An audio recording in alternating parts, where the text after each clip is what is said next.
kardiovaskuler, ada jantung, kemudian pembuluh darah dan darah. Oke. Kalau fungsinya dari sistem kardiovaskuler itu dia untuk mengirimkan oksigen atau nutrisi ke semua sel dan jaringan tubuh, kemudian kebalikannya, kemudian membuang sisa metabolisme berupa karbon dioksida melalui paru, kemudian mengedarkan hormon-hormon ke seluruh tubuh, dan juga menjaga suhu tubuh agar tetap stabil. Di situ ya. Jadi sama pemulihan mempercepat pemulihan dari luka. Nah, sekarang kalau jantung sendiri itu apa? Kalau jantung adalah organ vital ya, yang fungsinya adalah memompa darah ke seluruh tubuh ya. Dia ini beratnya kira-kira 250 sampai 300 gram. Kalau emas lumayan mahal ya. Ukurannya kalau kira-kira ini lebih besar sedikit dari kepalan tangan. Oh, lebih besar dari aslinya ya, aslinya. Kepalan tangan relatif berarti ya, Dok ya. Oke. Kemudian dia berdetak 60 sampai 100 kali per menit. 60 sampai 100 kali per menit itu dikatakan detak jantungnya normal ya. Sekali pompa dia memompa sekitar 50 sampai 100 cc sekali pompa. Dan kalau dalam 1 menit jantung kita memompa 4 sampai 8 liter per menit. Nah, kalau penyakit kardiovaskular berarti penyakit yang berhubungan dengan kardio dan vaskular, berarti jantung dan pembuluh darah. Kalau trennya sendiri angka kejadiannya 18,6%. 18,6% itu penyakit kardiovaskuler penyebab kematian ya di dunia akibat penyakit kardiovaskular, sekitar 18,6%. Lumayan besar berarti 18,6% untuk penyebab kematian itu di Indonesia sendiri. Dan 1 dari 5 pada pasien yang berusia kurang dari 70 tahun meninggal akibat penyakit kardiovaskular. 1 dari 5 orang. 1 dari 5 orang berarti pada usia kurang dari 70. 1 dari 5 orang. Usia 70 lah ya rata-rata. Kurang dari 70. Jadi malah perkembangan trennya sekarang penyakit kardiovaskular ini malah menyerang pada usia muda. Usia muda ya. Dan dari total kematian sekitar 32% dari total kematian penyebabnya penyakit kardiovaskular. Justru trennya itu lebih cenderung ke anak-anak muda ya. Pergeseran dari usia, dulu kan terkenal sakit jantung kan usia tua. Sekarang malah penyakit orang tua gitu ya Dok ya. Sekarang bergeser ya. Makanya jadi malah menuju ke usia-usia muda. Oke, kalau kita bicara tentang penyakit jantung nih tadi kan disebutkan utama ya 18,6% itu ya. Oke.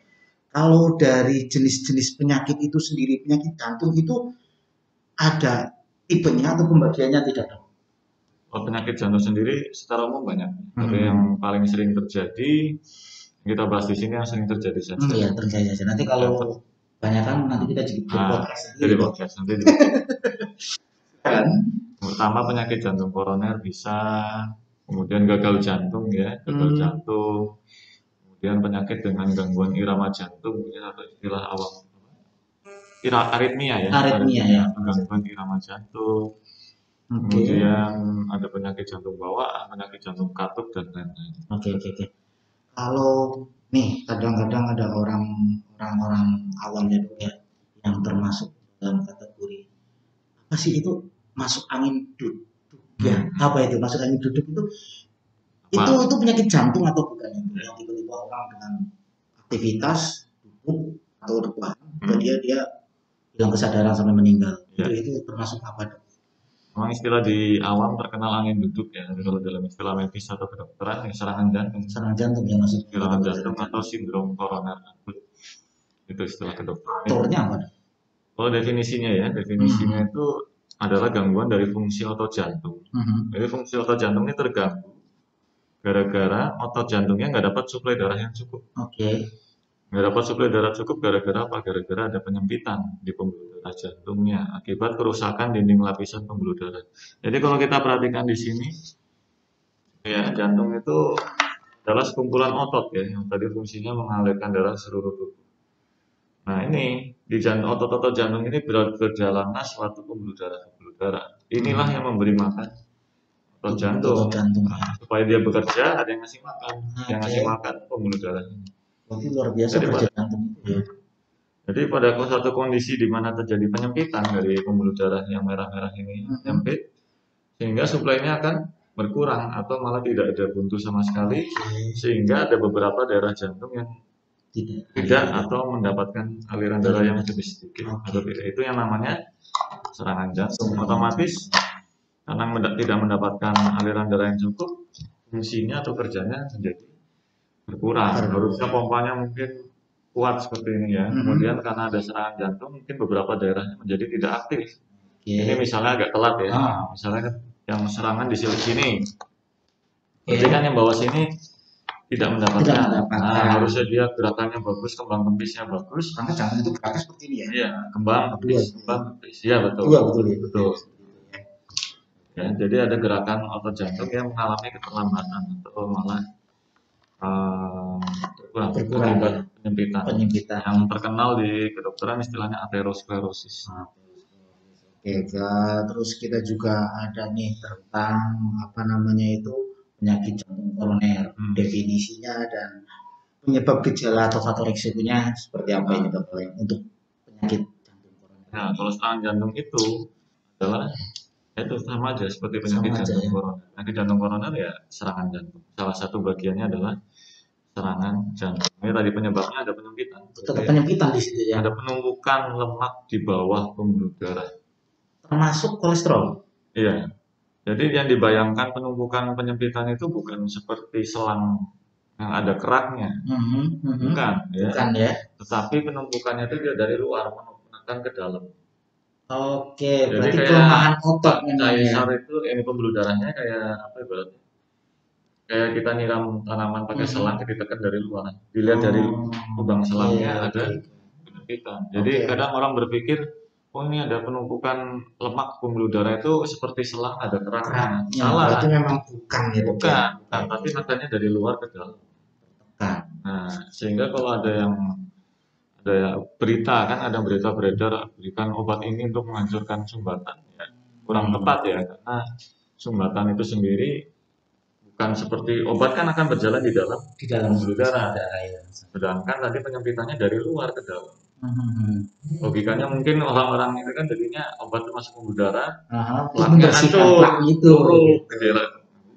Oke, berarti sudah jelas di sini ya sahabat medika. Jadi untuk penyempitan jantung itu bukan karena plak ya, bukan karena selang ada plaknya, tidak ada plaknya, tapi memang itu memipih berarti dok ya. Karena ada penekanan dari luar yang di luar ini yang penumpukan lemaknya di sini. Siap. Faktor resikonya ada dua. Faktor resiko yang dapat dimodifikasi atau diperbaiki dan yang tidak dapat dimodifikasi. Dapat dimodifikasi berarti yang tidak dapat dulu ya. Jenis kelamin susah. Pria lebih beresiko terjadi serangan jantung dibanding wanita. Perbandingan antara pria dan wanita yang seusia subur ya. Jadi wanita masih menstruasi perbandingannya laki-laki 3:1. Sedangkan perbandingan pria dan wanita yang sudah menopause 1:1. Jadi sama resikonya pada saat wanita sudah menopause.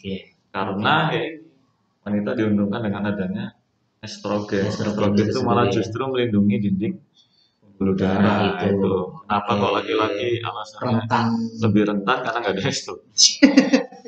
Ya itu juga ya ada estrogen itu ya. Berikutnya usia.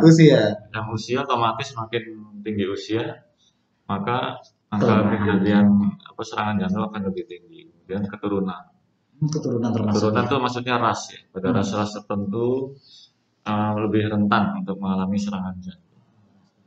Terus yang berikutnya dapat dimodifikasi ya. Ini kan yang kita dapat ubah kan di situ. Modifikasi kan diubah. Darah tinggi 1, kencing manis, kolesterol, rokok, kemudian stres sama kurang aktivitas. Iya memang yang itu penyakit orang Indonesia lah ya. Nah itu yang kita bisa ubah-ubah di situ. Kita nggak bisa memudahkan umur dan jenis kelamin nggak mungkin kita ubah ya. Yang kita bisa manipulasi yang diubah untuk menjadi gaya hidup sehat ya di poin yang dapat dimodifikasi. Darah tinggi, kencing manis, kolesterol, rokok, diet yang kurang baik ya, tinggi lemak, tinggi garam, kemudian kurang gerak, stres. Bukan kayak saya gimana dok? Kalau kegemukan curhat sekalian nih. kegemukan termasuk salah satu Oh, salah satu, Pak. faktor resiko. Aduh, berarti disarankan untuk teman untuk sobat Medika yang berbodi seperti saya untuk segera diet karena resikonya tinggi ya, Dok ya. Iya, ada resiko. Ada resiko. Dibandingkan dengan yang tidak. Apa ngomong gemuk kok kayaknya ditahan, lepas aja, lepas aja. Baik, ini kita dapat pertanyaan dari Instagram, ini di @Lucky Zanuarista. Ada pertanyaan, Dok, untuk usia 50 sampai 60 tahun, olahraga apa yang bagus untuk kesehatan jantung? Ya, silakan, Dok. Terima kasih atas pertanyaannya. Olahraga yang bagus untuk jantung adalah olahraga yang tipenya adalah aerobik. Tipe aerobik adalah yang bukan kompetitif. Kompetitif kan yang nyari poin, ada lawannya. Itu olahraga yang ritmik, yang nyantai-nyantai saja. Yang tidak membutuhkan tidak ada lawannya. Adrenalin lah ya. Adrenalin. Contohnya jalan, jogging, sepeda, senam, renang. Ya, itu yang baik untuk jantung. Malah justru renang ya, Dok ya. Iya, itu kan semua kan kerja dari atas sampai bawah. Kompetitif kan mungkin membutuhkan apa ya, daya ledak kan. Kayak kita voli, contohnya kan voli, futsal, badminton, tenis. Kita lagi nyemes atau lagi syuting bola kan, detak jantungnya akan terjadi apa? Daya ledak ya. Tiba-tiba cepat, tiba-tiba lambat, tiba-tiba itu kurang baik untuk jantung. Sedangkan kalau lari kan ritmik ya. Beda juga. Jadi lambat, makin cepat, pelan juga ada alurnya, ada ritmenya. Ini juga usia yang sudah termasuk resiko tinggi ya, Dok ya. Usia 50 dan 60 gitu ya. Tadi yang dikatakan awal tadi. Oke, terima kasih berarti Mbak Lucky. Mungkin ada lagi ini dari Dimas Iji. Dok, apakah punya beban berlebih tentang terkena penyakit jantung? Ya sudah tadi sudah dijelaskan ya, Dok ya. Ya, masuk resiko. Selanjutnya Agustia Nurida, Dok mau tanya ciri khas nyeri dada yang mengindikasikan sakit jantung apa ya? Jadi betul ya bahwa tidak semua nyeri dada adalah asalnya dari jantung. Ya, bisa dari jantung, bisa dari otot atau tulang, kemudian bisa juga dari paru dan yang lainnya. Termasuk dari saluran pencernaan ya. Kalau dari jantung murni dia lokasinya di belakang tulang dada sini. Rasanya luas, nggak bisa ditunjuk. Nggak bisa ditunjuk, ya, nggak bisa dilokalisir, nggak bisa ditunjuk. Jadi semuanya rasanya ampak. Disentuh pun nggak bisa gitu ya. Nggak bisa karena semuanya sakit.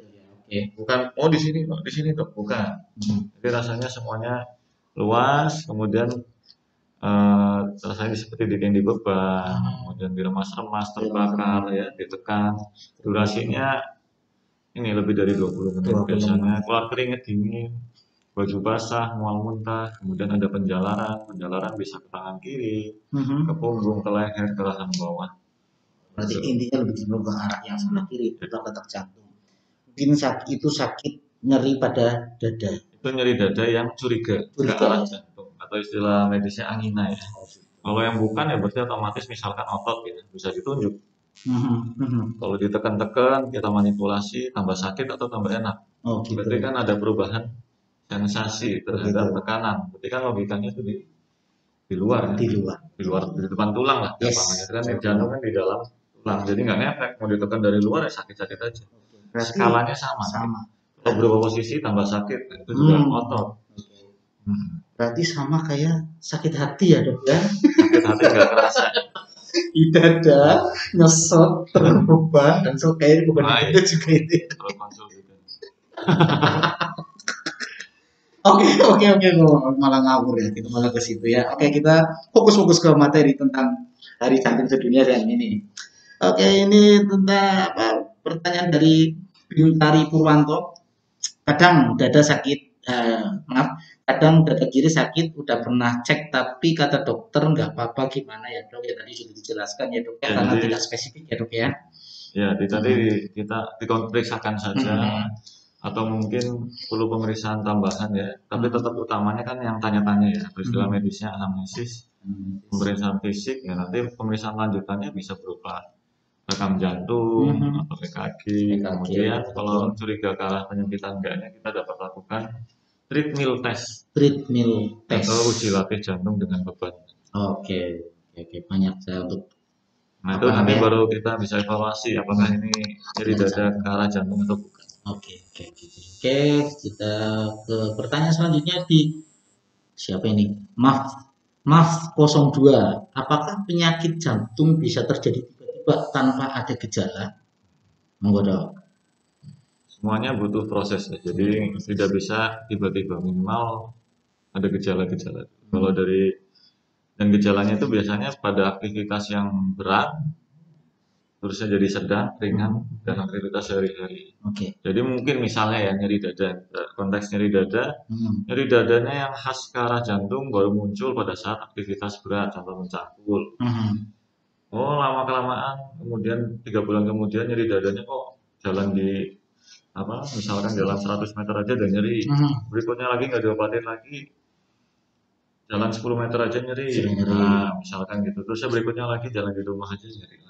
Itu kalau nyeri dada karena jantung. Kalau contoh gagal jantung ya sesek. Jadi sama, jalan 200 meter dulu saya kuat nih nggak sesek. Sekarang 100 meter aja sudah ngos-ngosan. Oke, 50 meter sudah ngos-ngosan. Jalan di rumah ngos-ngosan. Yang paling berat ya ngomong atau tidur aja nggak bisa datang. Ngomongnya aja sesek itu udah termasuk berat. Jadi semua ada gradasinya sesuai kelas fungsional. Itu kan hubungkan.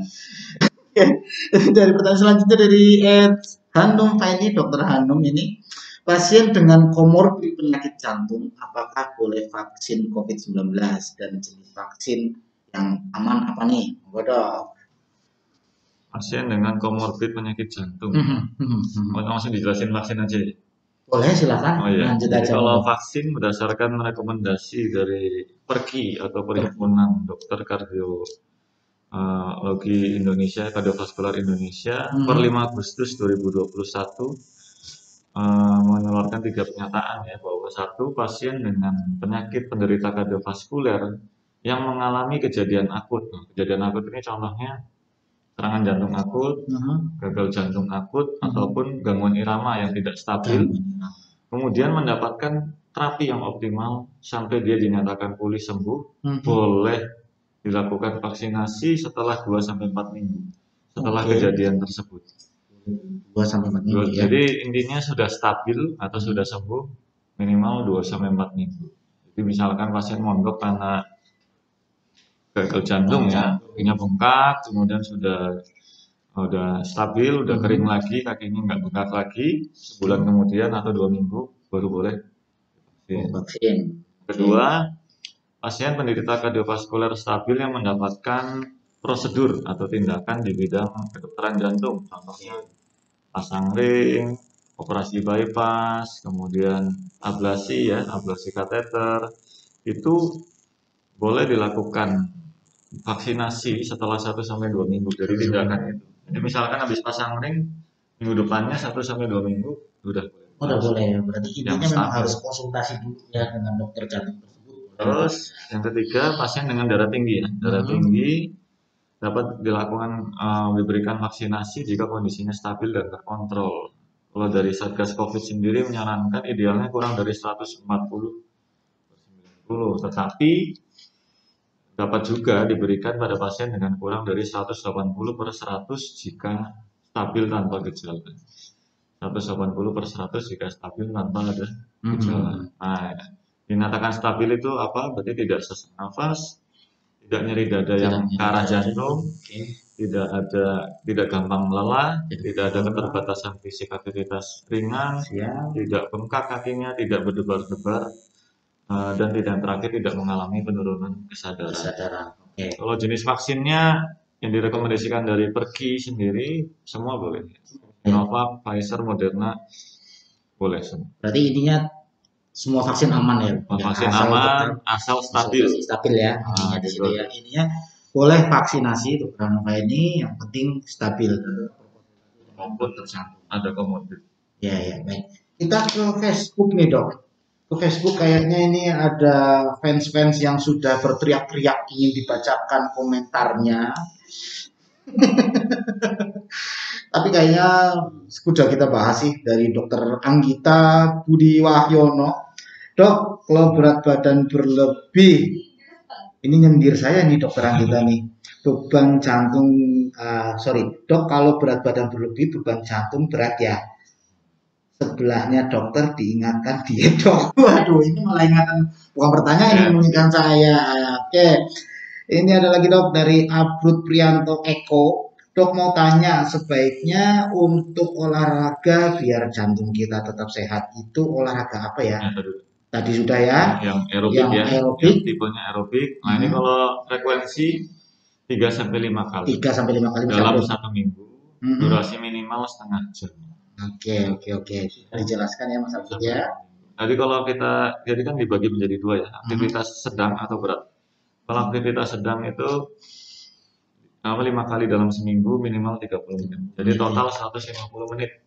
Total 150 dalam menit dalam satu minggu untuk olahraga aktivitas sedang. Oke. Untuk yang olahraga yang berat, ya olahraga berat 15 menit. 15 menit ya. Saja seminggu 5 kali. Jadi total waktunya 75 menit untuk olahraga dengan aktivitas berat yang tipenya aerobik. Jadi jalan, jogging, sepeda, senam, renang, lari. Oke. Terus ada lagi komentarnya lucu-lucu ya. Dari Aldila Nilasari. Dokter izin bertanya, kalau untuk orang dengan obesitas boleh melakukan olahraga yang high impact tidak? Ya dok, sudah dijelaskan barusan ya. Kalau itu, jadi disesuaikan olahraga enggaknya itu disesuaikan dengan kemampuan fisik masing-masing. Atau kan setiap orang mempunyai tingkat kebugaran ya, atau kapasitas aerobik sendiri-sendiri. Jika emang masih orang tersebut bisa untuk melakukan sampai melakukan aktivitas sedang berat, nggak masalah. Selama dia mampu tidak apa-apa. Jadi tidak apa-apa ya. Jadi sesuai kemampuan masing-masing. Tapi jika dirasa beraktivitas sedang nggak capek, jangan dipaksakan. Ya, saja gitu ya. Kemampuannya saat itu contoh ya, awalnya 1 putaran aja udah capek, ya udah berhenti. Berarti saat itu masih besoknya ditambahin lagi 1,5 putaran, besoknya 2 putaran, besoknya 3 putaran, 4 putaran dan lain-lain. Jadi bisa terserah ya. Jadi tergantung dengan kemampuan fisik masing-masing yang berbeda. Oke, mungkin sudah jelas semua pertanyaannya ya. Kita lanjut aja dok nih untuk penyakit jantung tadi kan ada irama jantung.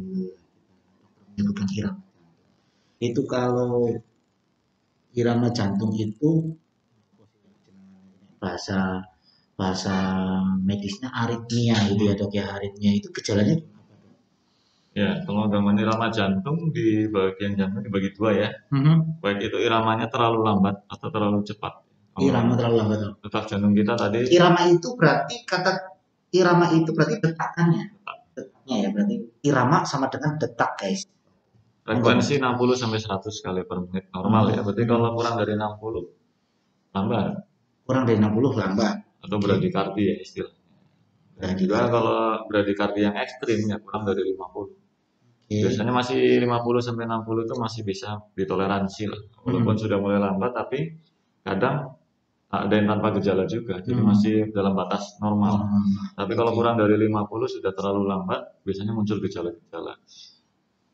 Gejalanya ya bisa karena suplainya ke otak berkurang, ya kan dia memompa darah ke otak ya pusing, mual, penurunan kesadaran, pingsan, pandangannya gelap, mau jatuh ya gitu. Nah itu contoh gejala-gejala akibat detak jantung yang terlalu lambat ya. Nah sekarang kalau kecepatan tadi lebih dari 100 ya. Lebih dari 100 yang dapat ditoleransi biasanya 100 sampai 150. 100 sampai 150. Nah, lebih dari 150 termasuk yang ekstrim. Kalau yang lebih dari 100 takikardia. Takikardia namanya ya. Tapi kalau lebih dari 150 takikardia ekstrim. Oke. Tapi kalau gejalanya berdebar-debar. Duduk. Karena merasa cepat kan. Sakit kadang ada. Khas atau tidak khas? Tidak khas. Tidak khas. Tapi ya itu kayak kita lari kecepatan tinggi kan ibarat logikanya kayak otot kakinya pegel ya. Otot jantungnya juga bisa nyeri gitu. Akibat terlalu cepat frekuensi. Dengan adanya takikardia tersebut, apakah bisa Ini bagaimana dengan yang namanya henti jantung? Karena banyak ya nih pesohor-pesohor kita yang ya beritanya meninggal mendadak dikarenakan henti jantung. Itu karena itu. Analogi kami ya, listrik di jantung sama aja kompleksnya dengan listrik di rumah. Jadi jantung ada listriknya berarti ya. Jadi untuk supaya bergerak itu ada listriknya. Ada listriknya ya. Sumbernya itu dari muara vena cava superior di atrium kanan. Atrium kanan dia bukan pusatnya ya. Bukan atrium hotel. Bukan. Atrium kanan ngasih listrik ke bawah. Sehingga yang tadi Pak Caesar bilang atas dulu baru bawah. Itu karena listriknya ada ngalir. Ternyata pada satu kondisi di mana terjadi henti jantung, definisi henti jantung adalah kondisi di mana jantung tidak berfungsi seperti biasanya. Dalam arti jantung bisa berhenti mendadak. Ibarat di rumah ya listriknya padam tiba-tiba. Berarti bukan karena terlalu enggak, ya bisa terjadi ya itu konslet lah, namanya konslet di listrik jantungnya tiba-tiba berhenti. Kalau tiba-tiba jantungnya berhenti, ya otomatis suplai darah ke otak tiba-tiba terputus, langsung pingsan, penurunan kesadaran. Kalau nggak ditolong dalam jangka waktu cepat, enggak. Jadi beda ya, tolong di teman-teman sehat harus dibedakan perbedaan antara serangan jantung dan henti jantung itu berbeda. Jadi jangan disamakan, kadang kan semua dipukul rata ya, serangan jantung dan henti jantung itu berbeda. Kalau serangan jantung yang tadi yang nyeri dada dulu, serangan dingin, muntah, baju basah. Tapi kalau henti jantung tiba-tiba nggak ada apa-apa, jantungnya berhenti. Ya kan contoh ya pemain bola kan yang terakhir si Christian Eriksen. Nah, itu kan contoh henti jantung ya. Jadi dia lagi main tiba-tiba berhenti, ya langsung kolaps, langsung pingsan. Untung diresusitasi ya. Resusitasi secara cepat. Nah sekarang kita bicara resusitasi terkait kalau untuk di kita kan rumah sakit Resi Fatimah Cilacap ada pelatihan yang namanya BHD basic dasar gitu ya.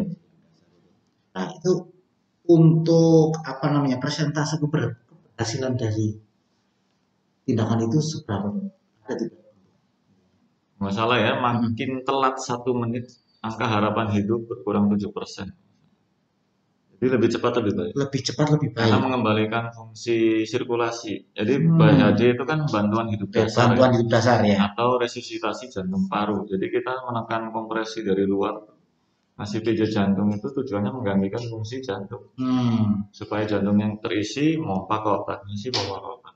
Jadi otomatis kalau lebih cepat dilakukan lebih baik. Kalau makin lama tidak dilakukan, otomatis suplai darah ke otak berkurang. Otak dalam 5 menit kekurangan oksigen saja sudah rusak yang irreversible atau tidak dapat diperbaiki. Dengan indikasi yang penting ya jantung dulu. Jantung. Nah ini yang pentingnya bagi kita ya memang harus menguasai skill BHD. Baik sobat medika mungkin bisa latihan ya untuk BHD itu karena akan berguna di mungkin kita kasih ini aja ya, kasih apa? Langkah-langkahnya, ya, silakan dok. Ya ketika kita menemukan pasien tidak sadarkan diri ya, otomatis kita nomor 1 adalah mengamankan. Yang diamankan 3, diri, lingkungan dan pasien.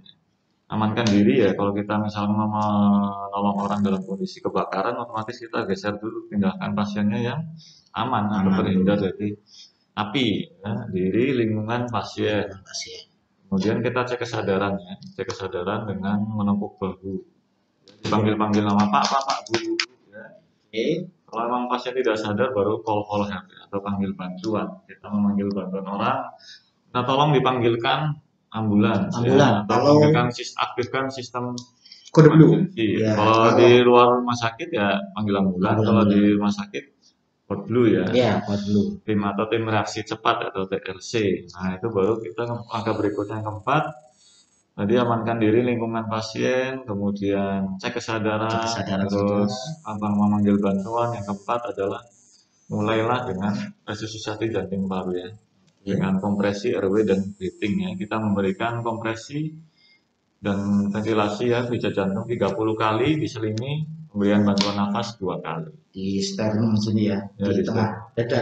gitu ya dok ya, Iya, ya. kecepatannya harus lurus ya, tangannya jangan tekuk, lurus sikunya. Ya, boleh gini ya dok ya, nggak boleh, tapi harus lurus sikunya ya, supaya powernya dapat ya. Kalau gini kempos ya, nanti nggak maksimal. Kecepatan 100 sampai 120 kali per menit. Ini high quality CPR ya, maksudnya kualitas resusitasi jantung paru yang baik. Kecepatan 100 sampai 120 kali per menit, kedalaman 5 sampai 6 cm. Kemudian jangan diganggu-ganggu, hindari interupsi. Jadi kalau saya RJP ya nggak usah berhenti. Gitu. Tapi kalau yang umpamanya lelah, nah itu harus diganti dengan penolong yang lain. Nah gitu itu mungkin supaya kita bisa memberikan bantuan hidup dasar ya kalau ada orang-orang terdekat kita yang mengalami di jantung. Jadi mas sebenarnya kalau di jantung lebih berbahaya dari serangan jantung. Karena emang sebenarnya serangan jantung tidak selalu menyebabkan henti jantung. Serangan jantung tidak selalu menyebabkan henti jantung, tapi henti jantung itu apa dapat disebabkan oleh serangan jantung. Tapi berbeda. Jadi kalau serangan jantung tuh orang masih punya periode untuk mengeluhkan dari dada sehingga pertolongannya bisa lebih optimal dengan membawa ke rumah sakit. Kalau henti jantung tiba-tiba langsung langsung padam, jadi harus dibantu ya. Jadi emang sebenarnya prognosisnya malah lebih bagus serangan jantung. Ya karena kita masih ada waktu kan untuk memang deliver pasien di bawah rumah sakit ya. Tapi kalau henti jantung kita harus action saat itu, kalau enggak makin jelek. Ya, oke. Itu menarik sekali ya kalau kita bahas jantung, kayaknya kita nggak habis nih. Oke, untuk selanjutnya karena ini masih era pandemi nih, korelasi antara COVID-19 dengan penyakit jantung sejauh mana nih hubungan mereka, ataukah penyakit jantung ini menjadi komorbid terberat bagi COVID-19 atau sebaliknya? Ini karena tren sekali sekarang. Ya, kalau COVID-19 sendiri bahwa komorbidnya kan macam-macam ya. Bisa penyakit paru sendiri, kanker, diabetes mellitus, kemudian penyakit jantung juga termasuk salah satu komorbid yang tinggi ya untuk pasien dengan COVID-19. Kalau COVID sendiri kita ketahui ada suatu mekanisme ya terjadi suatu peradangan atau inflamasi, di mana tubuh itu akan mengeluarkan sitokin. Sitokin adalah sel-sel yang berfungsi untuk malah melindungi tubuh. Tapi karena diproduksi secara berlebihan atau terkenal dengan istilah badai sitokin, malah efeknya sebaliknya malah merugikan tubuh sendiri. Akhirnya menyebabkan peradangan, komplikasi ke organ termasuk misalkan ke jantung atau jantungnya mengalami radang. Radang atau disebut dengan miokarditis. Ya tadi sama, gerakannya harusnya bagus gini, karena radang jadinya berkurang. Bisa terjadi pada jantung kanan maupun sisi kanan maupun sisi kiri. Akhirnya terjadilah penurunan pompa jantung atau disebut dengan gagal jantung. Tuh, yang apa? Nama lainnya ya bisa payah jantung atau lemah jantung. Terus satu itu radang pada atau jantung. Yang kedua berhubungan sama proses pengentalan darah kalau COVID sendiri. Jadi ya kita kan kenal identik dengan, jadi familiar dengan istilah D-dimer ya, untuk penanda bahwa tubuh itu ada rentang, ada pengentalan darah yang berpotensi menyumbat darah. Kalau yang menyumbat di jantung ya serangan jantung, kalau otak jadinya stroke. Itu jadi kalau ke ginjal gagal ginjal. Kalau ke paru ya yang mau di paru.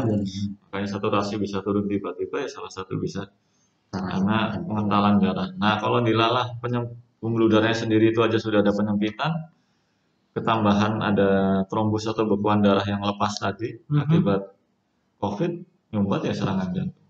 Ya oke, berarti sahabat Medika, ketika kita memang mempunyai teman, saudara ataupun orang tua yang mempunyai penyakit jantung, ya kita sebaiknya waspada, maksudnya bukan menjauh tapi menjaga, betul-betul menjaga ya dok ya, menggunakan masker ya, pokoknya dengan protokol kesehatan yang memang sudah dianjurkan oleh pemerintah. Jangan lengah walaupun saat ini trennya sudah menurun, betul ya dok ya, trennya sudah menurun, tapi tetap yang namanya pandemi masih ada ya, Masih. ya. Jadi kita kasih sayanglah mereka lah, kasih sayang mereka dengan menjaga merawat mereka ya, salah satu dengan protokol kesehatan itu, karena lagi penyakit jantung itu luar biasa ya. Iya, karena kalau COVID sendiri akan memperberat kerja jantung. Oke, kita kembali ke pertanyaan Facebook dari Prasdeju. Nah ini, Assalamualaikum the doctor dan kakak pertama. Wah, luar biasa ini. Ini seperti apa dengan kita nih? Izin bertanya, jika kita berolahraga ketika selesai nyeri pada dada, apakah termasuk gejala? Saya ulangi saja ya, karena ini. Izin bertanya, jika kita berolahraga ketika selesai nyeri pada dada, apakah termasuk gejala sakit jantung enggak ya dok? Sama nyeri seperti apa yang disebabkan oleh penyakit jantung? Nuwun. Terima kasih atas pertanyaannya Prasojo. Prasojo ini Mas Prasojo ya. Bodinya seperti saya juga. Jadi tadi ya kita perlu pahami bahwa tidak semua nyeri dada punyanya jantung. Punya jantung. Betul. Kalau ciri khas karena jantung tadi ya, rasanya luas, keluar keringat dingin, baju basah, mual muntah, rasanya seperti ditekan, diremas, terbakar, ditusuk-tusuk, durasinya lama ya, lebih dari 20 menit. Saking sakitnya tuh saking sampai keluar keringat dingin. Itu maksudnya keluar keringat dingin itu saking nahan sakitnya sampai pasien berkeringat dingin, mual muntah. Mual muntah sampai mual muntah. Dan munculnya pas aktivitas, berkurang dengan istirahat. Jadi pada saat aktivitas detak jantung kita terpacu, kalau emang ada, kan terpacu berarti kebutuhannya meningkat, kebutuhan oksigennya akan meningkat otomatis. Kalau suplai ini kan memang suplai tadi pembuluh darah. Kalau pembuluh darahnya ada penyempitan, otomatis ngasih suplainya kan terganggu. Ibarat kita di Cilacap mau ke Karangkandri nih, jalan utama protokolnya tutup setengah. Padahal sana butuh bantuan. Nah, kalau kita lagi kondisi olahraga kan butuh cepat. Kalau jalannya lancar kan cepat ngasih. Tapi kalau ternyata ada perbaikan setengah jalan ke bawah setengah kan akhirnya kurang sana nyeri. Itulah kenapa nyeri dadanya munculnya pas aktivitas itu dan berkurang dengan istirahat. Tadi kalau pertanyaannya pada saat berhenti ya, pada saat akhir harusnya pas nyerinya, pas lagi puncak aktivitasnya, bukan pas berhenti. Satu, yang kedua ya dievaluasi nyeri dadanya khas nggak, jantung apa enggak. Jangan cuma sengkring ya kan, sengkring hitungan detik hilang. Mungkin karena aktivitas fisik olahraganya ya nyeri-nyeri otot biasa. Atau kesekit bola kalau main bola sakit dada. Iya. Jadi dievaluasi ya. Jadi tidak semua nyeri dada pun jantung. Berarti ini berarti bisa dikasih tahu nih cara screening atau apa ya? Kecurigaan penyakit jantung gimana dok? Karena memang harus nggak bisa langsung katakan oh ini jantung. Screeningnya seperti apa? Ya, gejala jantung sendiri yang berhubungan dengan penyakit kardiovaskuler macam-macam.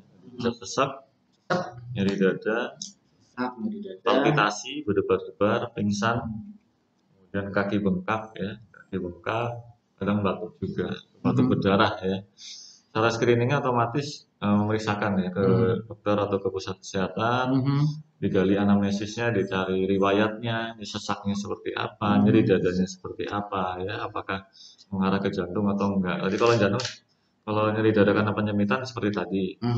Kalau sesak yang berhubungan dengan jantung biasanya munculnya pas aktivitas. Harus sesak napas pada saat aktivitas sehari-hari. Kemudian kadang kalau sudah lebih berat, otomatis sesaknya pada saat tiduran. Jadi pasien lebih nyaman posisi duduk. Kalau udah tidur, karena mungkin suplai oksigen itu ya. Kalau ini sesak karena berhubungan dengan ini penumpukan cairan di paru. Penumpukan cairan di paru. Karena sesak jantung itu berhubungan dengan ini kondisi kelebihan air ya, atau cairan ya, cairannya berlebihan yang akhirnya menumpuk bisa di kaki, kakinya bengkak, di paru-paru bikin sesak. Contoh satu ruangan ini aja harusnya paru semua, ternyata airnya seperempat, sehingga pengembangan parunya nggak maksimal. Berarti memang ada hubungannya ya kenapa orang dengan penyakit jantung itu tidak boleh banyak natrium. Iya, karena natrium kan akan menarik air ya. Menarik air akhirnya mendepo dalam tubuh, susah keluar, memperberat sesak. Satu, yang kedua pemeriksaan fisik ya, otomatis dokter akan memeriksa suara parunya gimana, suara jantungnya, apakah ada kecurigaan ke arah jantung. Dan ketiga, kita bisa lakukan pemeriksaan EKG atau elektrokardiografi ya, untuk menilai irama jantung, nadinya berapa, ini ya, heart rate-nya, jantungnya berapa kali per menit, ada kecurigaan ke arah pembengkakan jantung juga bisa kelihatan di situ, kecurigaan ke arah penyempitan, iskemia atau infak atau serangan jantung bisa terlihat juga dari serangan dari EKG atau rekam jantung.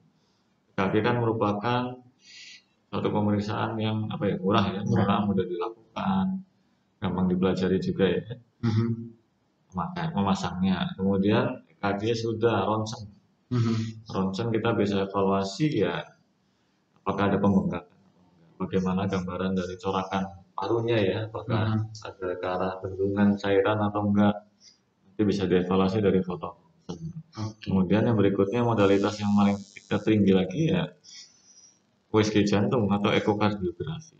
USG jantung kita bisa menilai dimensi ruang jantungnya, ada pembengkakan ya, kemudian pompa jantungnya berapa persen ya, normalnya lebih dari 55%. Kemudian ada katup-katupnya gimana, ada kebocoran enggak, itu bisa kelihatan semua. Ada gangguan jantung kanan kiri bisa kelihatan juga.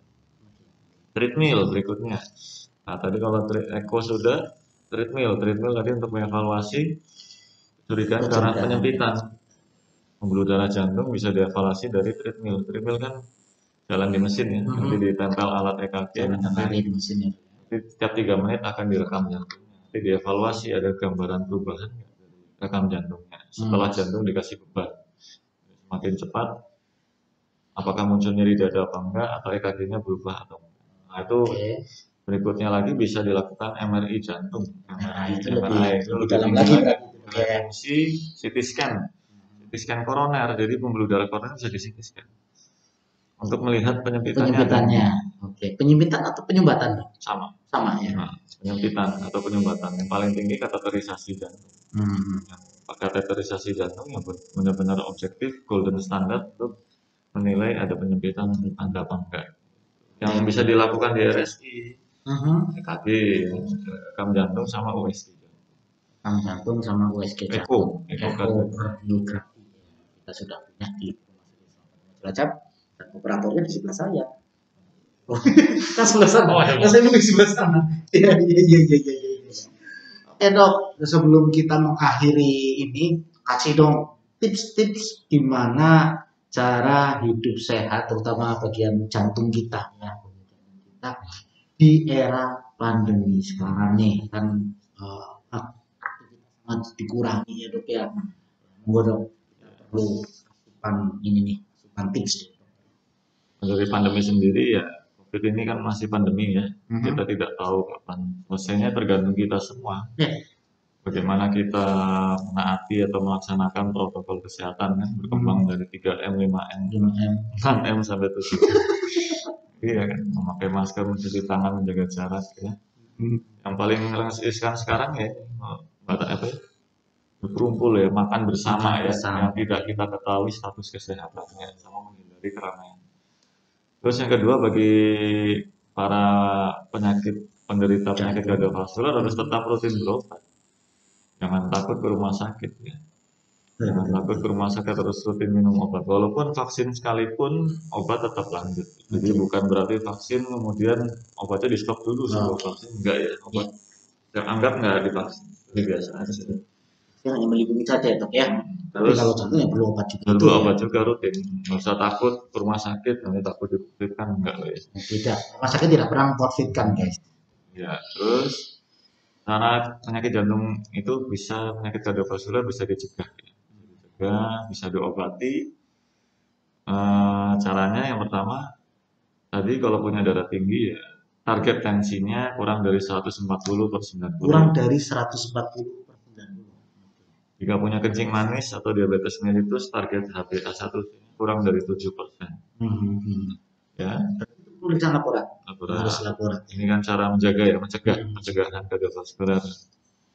3, kolesterol ya, pada targetnya pada pasien dengan kelompok resiko sangat tinggi ya, LDL, yang target LDL asam lemak jahat ya.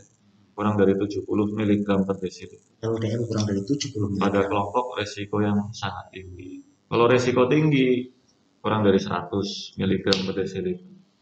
Kalau resiko ringan sampai sedang 115, kurang dari 100. Ya makin banyak penyakit komorbid otomatis resikonya makin tinggi.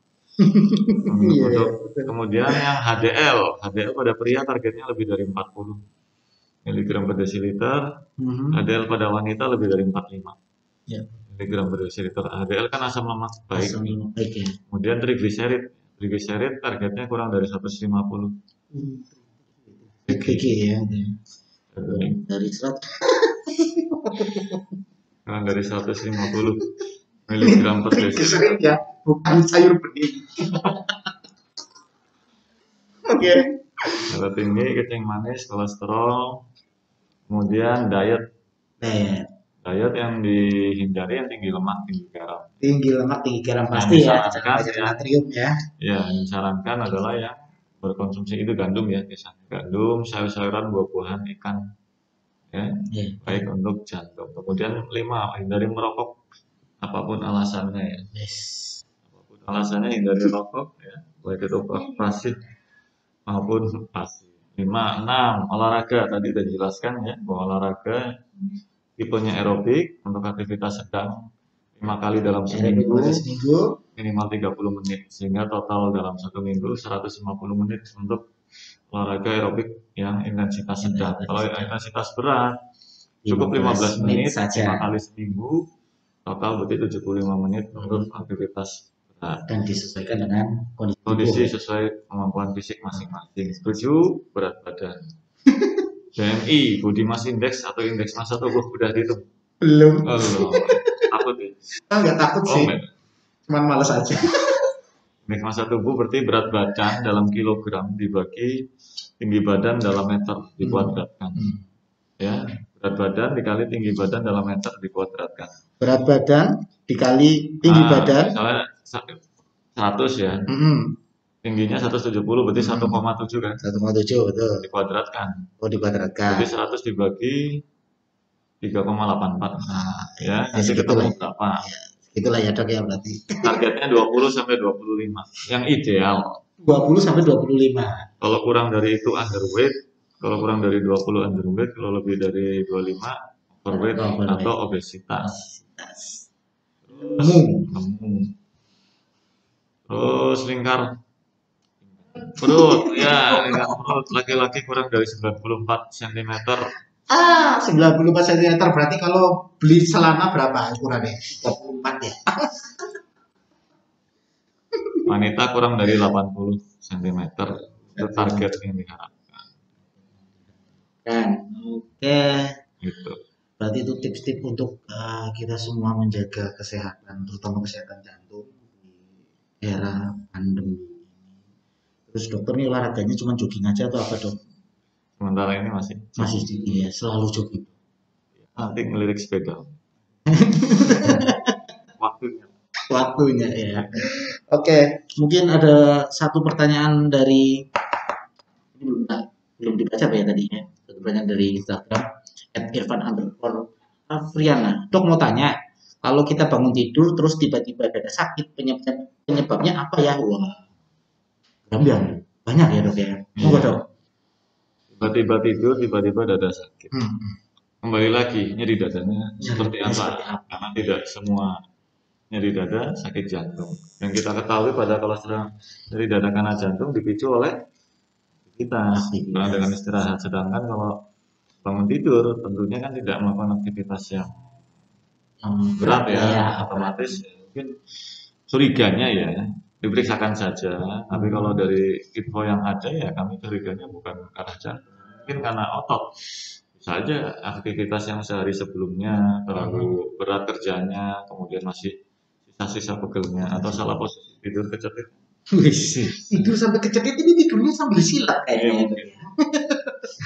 Oke, berarti intinya stigma-stigma yang banyak di masyarakat itu bahwasanya nyeri dada berarti itu jantung. Nah, itu berarti sudah bukan lagi ya sobat kita. Lebih baik diperiksakan saja karena nyeri jantung itu bukan khas tanda penyakit jantung. Siapa tahu ini sudah akhir bulan, Iya. Banyak yang nyeri ya. Banyak yang nyari sakit. Tapi yang jelas nyeri tadi itu apa? Kanker. Kanker. Kan ngering ya. Iya iya iya iya. Iya. Asik juga nih. Tapi lama-lama kita ngobrol kayaknya nanti kita bisa bikin podcast nih. Oke, alhamdulillah untuk semuanya saya rasa sudah jelas ya bagaimana penyakit jantung dan pembagiannya seperti jantung koroner, gagal jantung, irama jantung, dan lainnya tips dan semuanya sudah diberikan oleh Dokter Kelly dan terima kasih Dokter Kelly pada kesempatan pada siang hari ini. Masih kan mungkin masih ini ya belum terlalu mendalam ya karena emang topik jantung otomatis lebih luas. Masih pengenalan saja seputar penyakit jantung dan mengupas mitos-mitos tadi ya seperti angin duduk dan nyeri itu. Oh ya, yang penting bagi serangan jantung. Yang kadang sering delay atau telat kan dikerok ya. Kerokan. Justru kan pada saat serangan jantung kan kebuntu, pembuluh darah harus dibuka secepatnya. Intinya itu harus dibuka secepatnya lagi aliran darahnya. Bisa menggunakan obat atau pasang ring. Cuma itu. Dengan onsetnya masih kurang dari 12 jam. Oke. Ya, jadi kalau nyeri dada yang curiga tadi ke arah serangan jantung ya lebih cepat, lebih baik dibawa ke rumah sakit. Semboyan di jantung itu time is muscle. Waktu adalah otot. Ya. Maksudnya di sini makin cepat ke rumah sakit, makin banyak otot yang banyak diselamatkan gitu. Kalau kita makin lama dikerokin dulu nunggu sejam nunggu yang jemput, karena makin lama makin gak dapat darah, otot jantung akan makin rusak. Karena tadi kan harusnya dapat makan suplai terus, tapi terbunuh tiba-tiba. Nah pada saat nyeri dada itu pasti ibaratnya itu otot jantungnya masih hidup, dia masih teriak-teriak untuk minta tolong, aku kekurangan oksigen. Tolong dibuka secepatnya. Pada saat udah nggak nyeri itu malah ada dua kemungkinan. Bisa emang alirannya udah lancar lagi atau udah mati ototnya. Otot jantung nggak ya? Otot jantung ya, otot jantung. Kita spesifik otot jantung ya guys, bukan otot ini. Otot jantungnya udah mati ya, kalau udah rusak ya udah rusak. Oke. Permanen gitu. Jadi time is muscle. Jadi waktu adalah otot. Lebih cepat lebih baik. Nah yang bisa dilakukan di Cilacap. Ya, karena belum ada fasilitas untuk memasang ring, otomatis yang pemberian obat untuk penghancuran sumbatan. Oke. Dengan onset 12 jam, jadi lebih cepat lebih baik.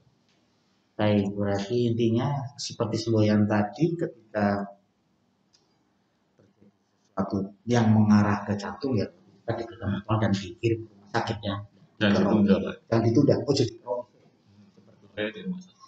Oke, mungkin seperti itu saja dulu dok, karena mungkin aktivitas dokter yang akan lanjut terus ya, mungkin sampai malam mungkin ya dok ya.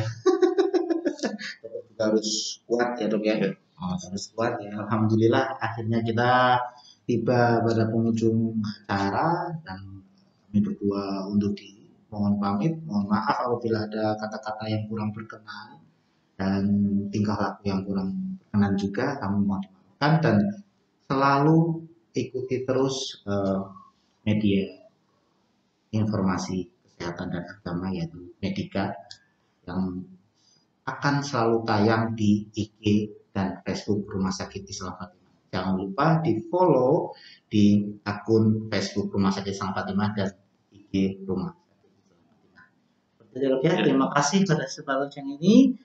Assalamualaikum warahmatullahi wabarakatuh.